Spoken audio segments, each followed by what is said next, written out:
In today's video, I'm going to teach you how to play back audio sync with text. If you've ever wished your written notes could point you back to the exact moment something was said, this is the workflow you've been looking for.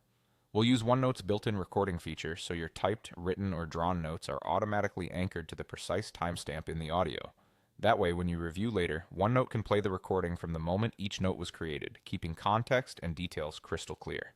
Start by opening your OneNote page and getting ready in the spot where you want your notes to live. It helps to pick a quiet environment and make sure your microphone is connected and recognized by your device. If it's your first time recording, your system may ask for microphone permissions. Go ahead and allow that so the app can capture your voice or the meeting audio.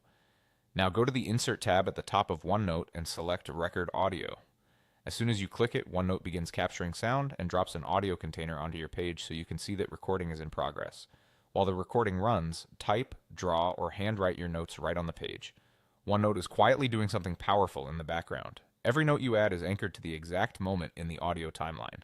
To keep things organized, jot down clear headings when a new topic starts, flag key decisions, and add short summaries or action items as you go. If you're on a touchscreen, feel free to switch to your stylus for quick sketches or diagrams. Those are synced too. Don't worry about perfect formatting. Focus on capturing ideas in the moment, because the timestamping will help you revisit them accurately.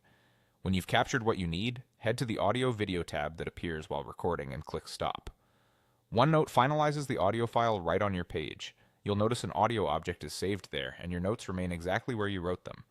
The real magic is that each line of notes is tied to a moment in the recording, making review fast and precise. This is especially helpful for lectures, interviews, or team meetings where details matter and you want to confirm what was said without scrubbing through the entire file.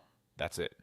You started a recording from the Insert tab, took notes while OneNote anchored them to the audio, and then stopped the recording from the Audio/Video tab. With this workflow, your notes and audio work together so you can confidently revisit the right moments every time.